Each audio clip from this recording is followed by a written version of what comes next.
What's up, what to do, y'all? It's your girl Ree. Welcome back to my channel. If you're new to this channel, make sure you hit that subscribe button, turn the notification bell on, give this video a big thumbs up, and don't forget to follow me on all social medias, including Instagram at ShericeHill.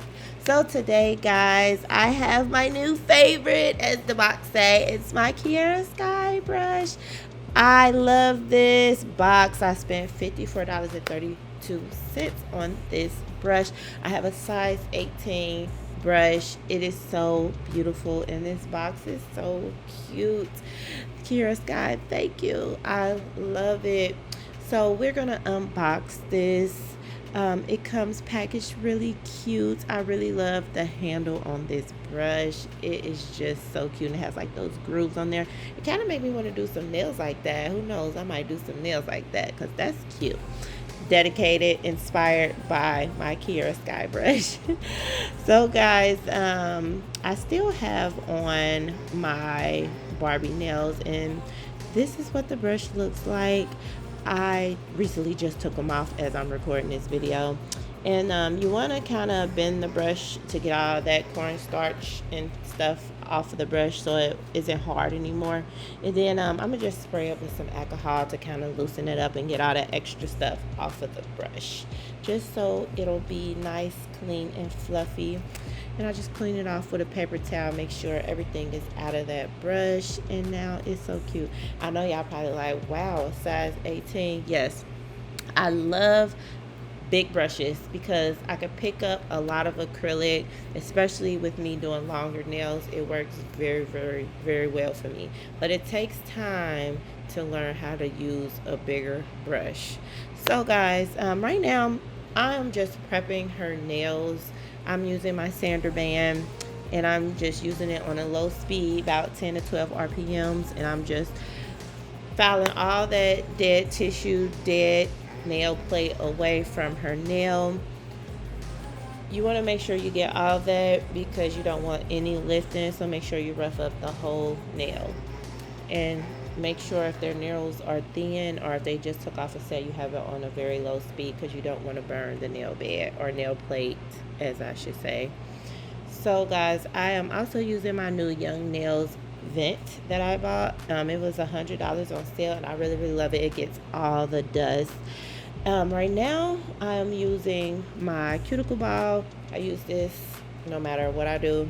I love it because this is my way of pushing back the cuticle and getting all that dead cuticle skin. That also helps with lifting, so if you can, invest in one of those.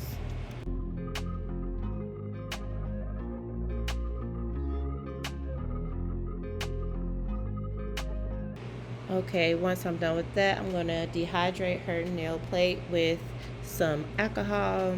So that works as a dehydrator, and I like to do that before I put the nail tips on because it helps the glue and the nail tips stick better once it doesn't take so long for me to stick the nail tips on. So I like to turn their hand around facing towards me so that I can get that tip on straight, and I am using my extra long tips for this set. We're just going to cut it just a little bit, but not too much because we want these nails to be long, because we have to put the glitter and diamonds on it. You want to have a little length with that. Now let's get into applying the acrylic. I'm using my Valentino's Perfect Nude.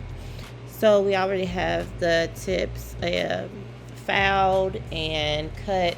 So now I'm just going to apply a small bead to the base of her nail, closer to the cuticle area instead of starting at the tip, because we're going to be doing a reverse ombre. So when doing a reverse ombre, you want to start with your bead that's at the bottom next to the cuticle and push that up and flatten it out in the middle. And the reasoning for flattening it out in the middle is because you don't want to have a big old lump in the middle to where you can't ombre your second color. So I'm going to take my next color and ombre it the opposite way, but you all see once I'm done putting the nude at the base of her nail. So I'll just keep my brush kind of wet so that, since I'm doing longer nails, so that her acrylic can self-level itself and it can kind of work for me and I don't have to do too much work. You all can also buy these sheets, or you can make them yourself if you laminate it. They're called nail practice papers. It's like little circles and fake little flat drawn nails on a piece of paper, and you can practice learning your ratio from monomer to liquid and polymer to monomer and all that stuff, or whatever you want to call it. And you can practice like that to learn how much liquid you should pick up with certain nail sizes and nail beds.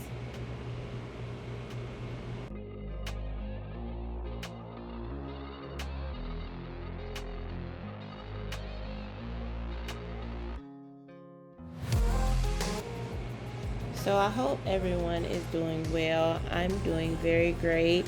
We reached 15K. We're on the road to 16. Congratulations to us. And by the way, today on May the 18th, this is the day that I'm doing my voiceover. I think I might go live a little later. If not today, then tomorrow. I'll just put the time in a community post, and I'm gonna do some pool tabs and bingo, so we can have a little fun together, and I can spend more time with some of my YouTube subscribers, because I'm always going live on Facebook or TikTok. So yeah, we could do some of that today. And if you all want to get into more detail about what the game is, I will explain it on my live. So guys, now I'm just repeating the same process through all the nails. I'm going to show you how I do the thumb, because I always skip how I do my thumbs, and that bead was kind of dry. I know y'all seen that, but I kind of make sure I patted some liquid into that bead so that it'll flatten out on her nail and stick to her nail plate. So guys, with this bigger brush, I felt like I was able to pick up a lot more and work with the thumbs better. With the smaller brushes, I feel like you have to pick up more acrylic, and it just take more steps with the thumb because the thumb is wider. So I really love this brush for these nails, and especially for the thumb.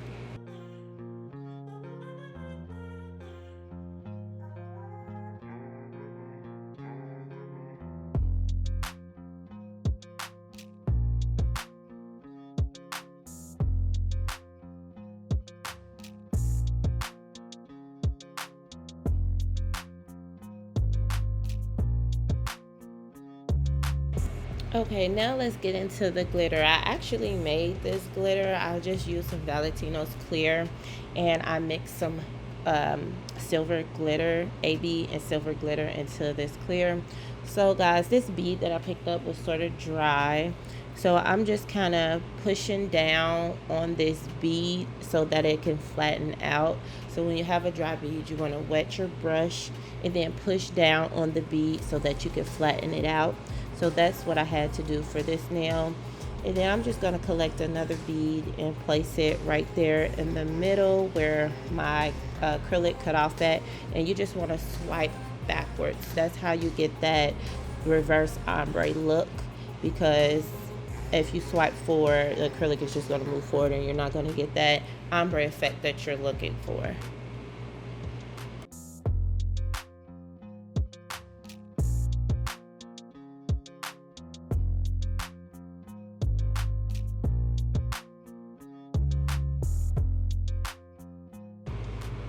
And I'm going to repeat the same process for this nail.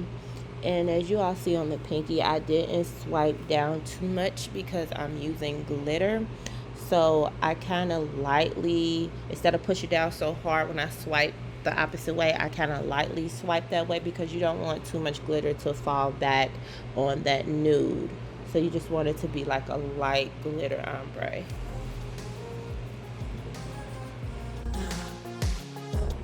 And when doing your ombre, you kind of want to make sure you put the first layers thin, because you will have to encapsulate these nails with clear. So you don't want too much of the two colors at the bottom to be thick, because your clear is going to take over and it's going to cover the ombre, so that you will not foul your ombre away. Because if you just do just the two colors and do not put any type of clear on top of it, and you just start filing, you're going to file the ombre look away and the nails are going to look crazy. So you want to make sure you never forget that step. Always put clear on top of your ombre work or any type of encapsulated work that you do.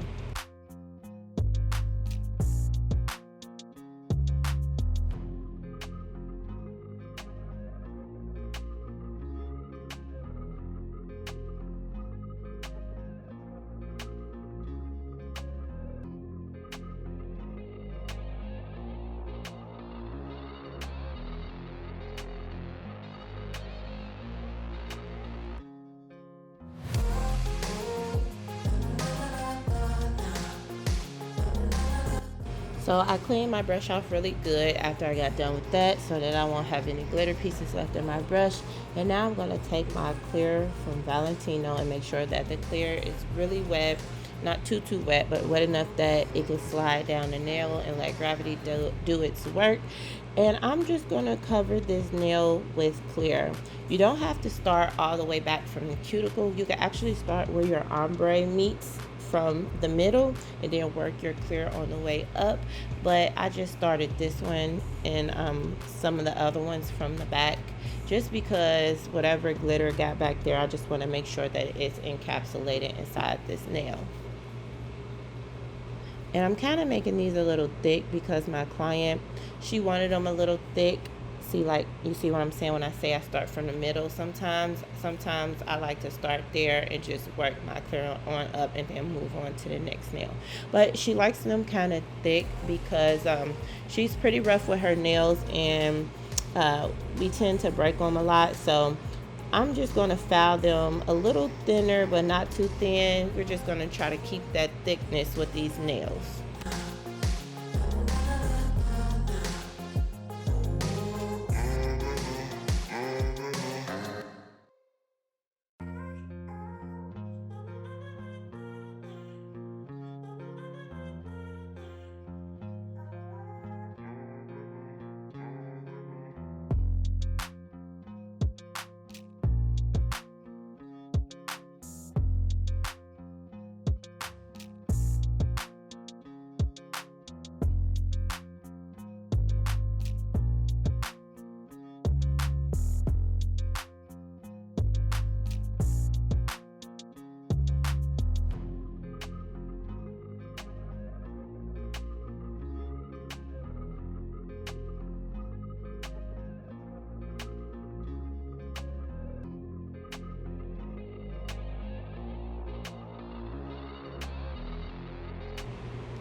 Okay, so that's done and that's dry. Now we're going into the filing process, and I pulled out my Young Nails dust collector vent, and I have my medium cut bit.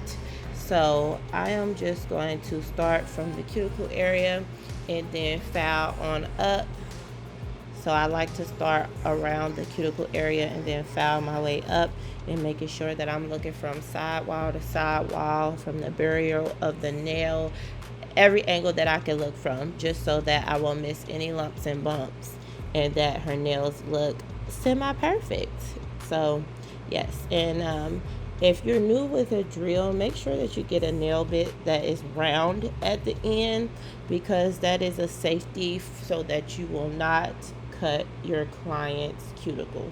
So make sure that you do that.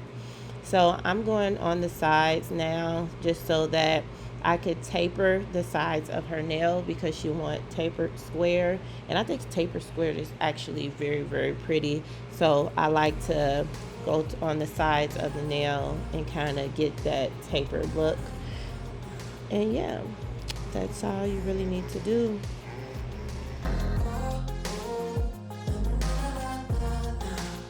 And I also like to clean the underneath part up a little bit, so once I go in with my hand file, I don't have a lot of filing to do.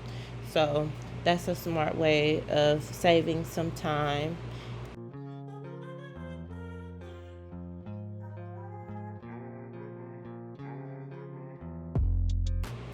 And then I'm going to turn her hand around and taper the tip of her nail and kind of give it like a C curve, and just take my drill in the middle part of her nail because I just like that look, and it helps keep the shape over time. So like when they come back, they'll still have a square look on their nails.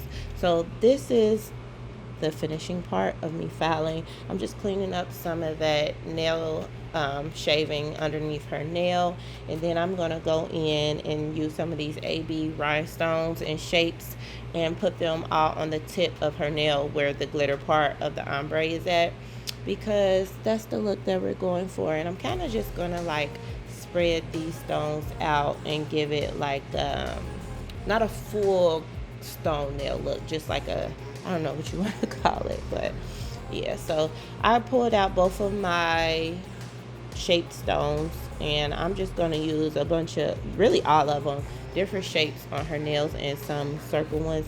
I have some of this super glue that I'm going to use because, as you all know, I like to use super glue when I'm placing stones, especially larger rhinestones. It helps keep the stones on. As I was saying before, if you're not a good stone placer, you want to make sure you use a gel when you're placing your stone. They sell nail gel glue. It's like a gel, but it's a glue for rhinestones. I actually just bought me some from Beetles. If you would like to try some, you can go ahead and purchase that on my Amazon store. So I will be using that probably in my next video to show you all how to use the nail gel glue. So yeah, I'm just sporadically putting these stones on, and you want to make sure you keep the bigger ones in the middle of the nail, depending on if you're putting a certain size on the pinky or on the middle finger or on the thumb. You want to make sure it's not on the edge, so you kind of want to keep them in the middle and just, you know, just play with it. That's all I can say.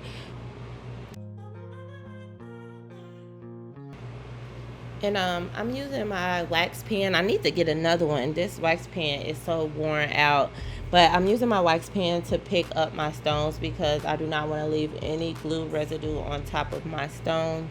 So if you like to do stones and things like that, or just if you're a nail tech period, it's really easy having a wax pen, because you can pick up a lot of things with the wax pen, not even just stones. Like if you're trying to encapsulate something and you need to pick up flowers or whatever and put it on the nail, this wax pen comes in handy with a lot of different things.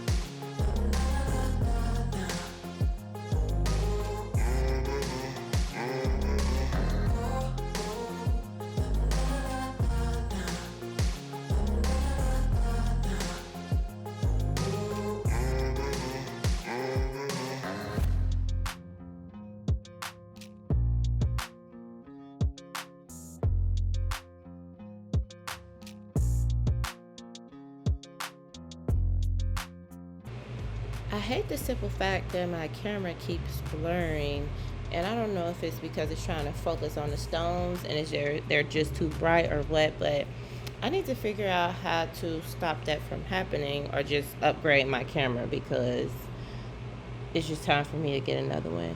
And I do not like where I placed that stone at. It was like sticking out on the side, and that's what I was saying when I said make sure your bigger stones is like closer towards the middle, because you don't want them to look crazy. So now I'm just going to be putting a little bit more bigger stones on this nail. And as you all see, I'm putting 2 shaped stones on each nail and then 3 circle stones on the other nails. Now I'm going to top coat these nails with my Beetles No White top coat. And I'm not going to cover the stones with the gel, so I kind of want to work around the stones with the gel, because you don't want to cover up your shape of your stone, because if you do, it'll just make the stones look not so diamondish, if you get what I'm saying. It's going to cover up those ridges and things and shapes of your stones. So you want to make sure you just go around your stones instead of getting the gel on top of your stones. And if you do get it on top of your stones, you can always take a non-cotton wipe and just clean that off a little bit.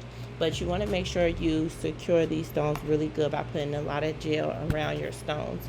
Not too much to where it's runny, and not too much to where you get it all over the stones. So you can always wipe off the corners and the sides of the nails once you're done, because you don't want it to look bulky on the edges or on the corners of your nail. And as I said again, for some reason my camera just kept blurring out. I need to figure out what's going on with this camera. It's probably time for me to upgrade. I've had this camera for about 3 years now, so y'all be getting better quality real soon. So once I'm done putting my top coat on, I like to cure my nails twice under 90 seconds, because I want to make sure that they're really cured and to get underneath those stones and make sure that gel hardens up. So guys, I am done with this video. I really hope you enjoyed this video. I hope you learned something. Make sure you like, comment, subscribe, give this video a big thumbs up. These nails turned out so cute. I really love them. And make sure you go follow me on Instagram. See you on the next video. Love you. Peace. Mwah.